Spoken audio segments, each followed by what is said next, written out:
I'm Rebecca from engVid.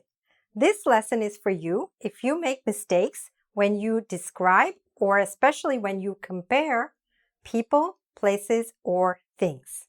Now, in terms of grammar, this is a lesson about comparative or superlative adjectives. I'll explain to you exactly what that means and how we use it, okay? But in terms of real life, this lesson is really about something that you need to do in English almost every day. So let's get started. Now, let's look at the board here where I have tried to draw three tall men, A, B, and C. Now, if we describe these three people, we could say these sentences. A is tall, let's say. B is taller than A. And C is the tallest. Now, when I said A is tall, I just used an adjective, tall. That's our basic adjective. When I said taller, that is when you compare two people or places or things. So that is called the comparative adjective. It compares two things. And when we said C is the tallest is the superlative adjective. It means the most of something, okay? In this case, the most in terms of height. So it became the tallest. So basic adjective, comparative adjective, and superlative adjective. Now, that's one way to do it, but let's look at another example. This shop is expensive, basic adjective. That shop is more expensive, the comparative adjective. And this is the most expensive shop. That's the superlative adjective, right? The most. But what's going on here? Here we said tall, taller, the tallest. Here we said expensive, more expensive, the most expensive. Something different, right? Okay, I'll explain to you exactly when you use this kind of construction and when you use this form. Hang in there. And let's look at one last example. I have a good job. You have a better job.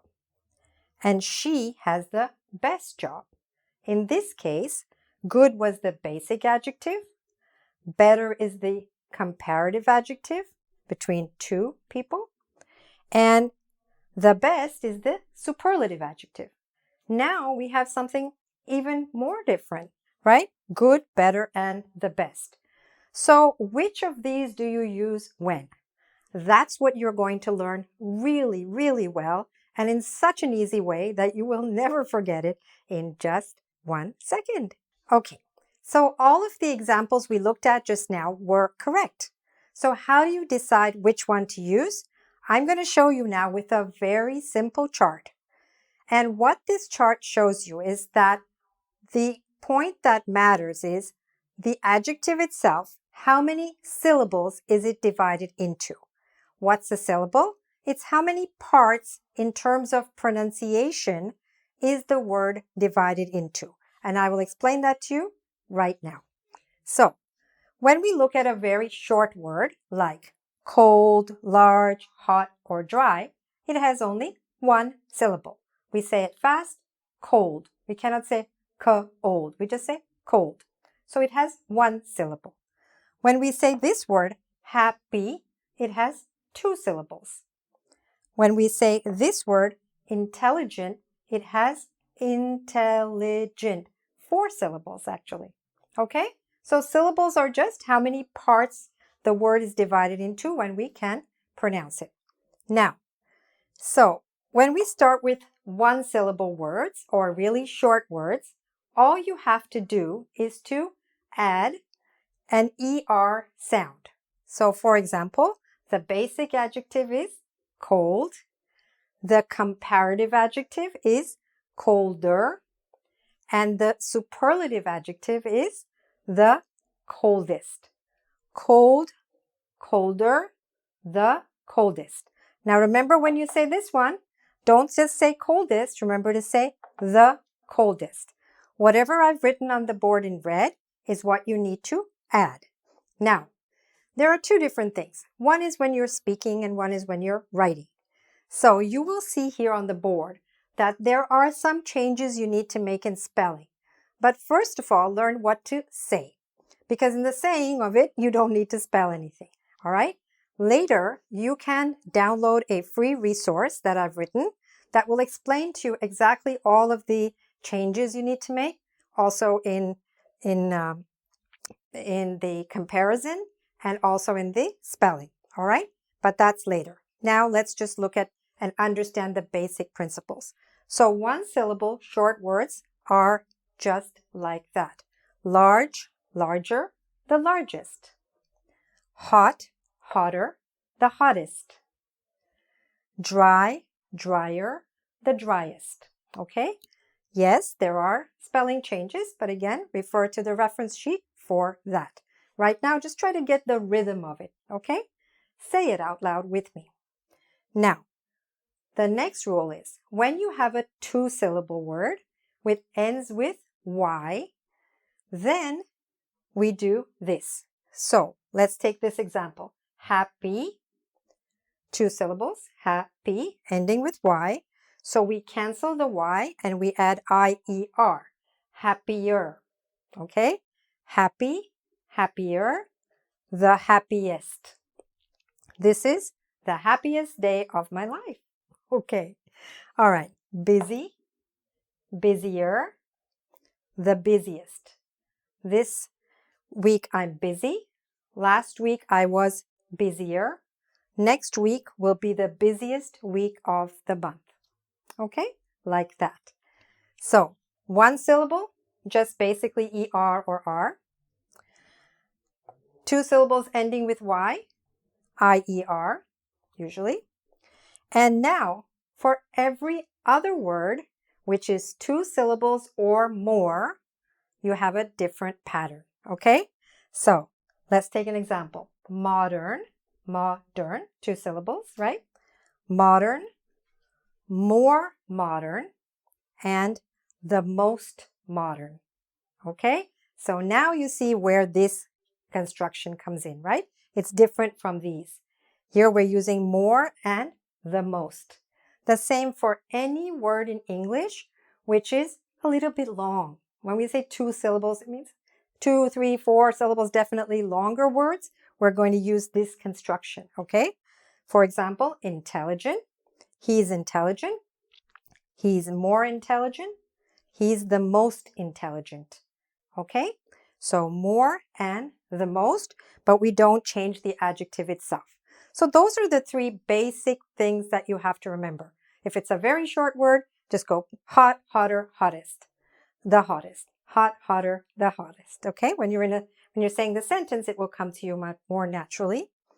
Happy, happier, the happiest. Okay, and modern, more modern, the most modern. All right, that's the rule. Those are the basic rules, and that will help you with any comparative or superlative adjectives that you want to use, except for a few, really, there are not that many, a few exceptions. And down here, I've written two of the most popular and the most common exceptions, all right? There are not too many exceptions, so don't worry. But these two are very common, and you really must know them very well. Because if you make a mistake with these, it doesn't look good. Doesn't look good if you're doing an exam, doesn't look good if you're going for a job interview, or if you've written your resume or a cover letter or anything like that, okay? So don't make any of these mistakes down here at all. So what are these two very popular adjectives, which are exceptions? Good and bad. So the party was good. Last week's party was better. And this is the best party I've ever been to. So here we have good, better, and the best. So the words actually change. We use different words, okay? Also, bad, worse, and the worst, okay? Bad, worse, and the worst. And remember to use that word the, all right? So these are the basic rules. These are 2 exceptions. There are maybe 6 or 8 more. Again, in the resource which you can download for free from our website, I will have written for you most of them, almost all of them that really matter and which you need to know. And also, you'll be able to learn these spelling changes. But before you go away, let's check how much you've understood by doing a short quiz. Okay? Let's do that. So, as we do the quiz, remember the 3 basic rules. If it's 1 syllable, if the adjective is 1 syllable and short, give it a sound of ER. If it's 2 syllables but ends with Y, give it an IER. And if it's 2 or more syllables, then we say more something. Or if it's superlative, the most something. All right? I think you've got it. Let's get the rhythm of it now by doing some examples. Here we go. The first word, cheap. Make it comparative. Cheaper. Make it superlative. The cheapest. Cheap, cheaper, the cheapest. Good. Healthy. Healthy, healthier, the healthiest. Good. Important. Important, more important, the most important. Good. Say it along with me, okay? You might even say it before me because you know it now. Okay. Noisy. Noisy, noisier, the noisiest. Bad. Remember that one? That's an exception. So we say bad, worse, the worst. Good. Beautiful. Beautiful, more beautiful, the most beautiful. Difficult, more difficult, the most difficult. Okay? Because again, that was a long word, many syllables, right? Next one. Simple. Simple, simpler, and the simplest. Good. Remember, that's an exception also. So we say this is good, that's better, but this is the best. Okay? And helpful, helpful, more helpful, the most helpful. Okay? Try to get the rhythm of it. You know, if you get confused in any way, first take a lot of short words, 1 syllable words, and just do that, like cheap, cheaper, the cheapest, you know? You'll get the rhythm of it. That way, also say it aloud because your ears will also hear the difference and hear what's correct, all right? Then take several examples from our resource sheet of the 2 syllable words which end with Y and say those aloud. Happy, happier, the happiest, and so on, okay? Friendly, friendlier, the friendliest. And then take some long words. Those are usually the easiest, so that will help you, okay? Now, if you really want to be sure that you know this very, very well, and it is really important, then please go to our website at www.engvid.com, and there you can do a quiz on this and also download that free resource, which can come in very handy. And okay, so if you like this lesson and you'd like to get more lessons like this, please subscribe to my YouTube channel, and all the best with your English. Bye for now.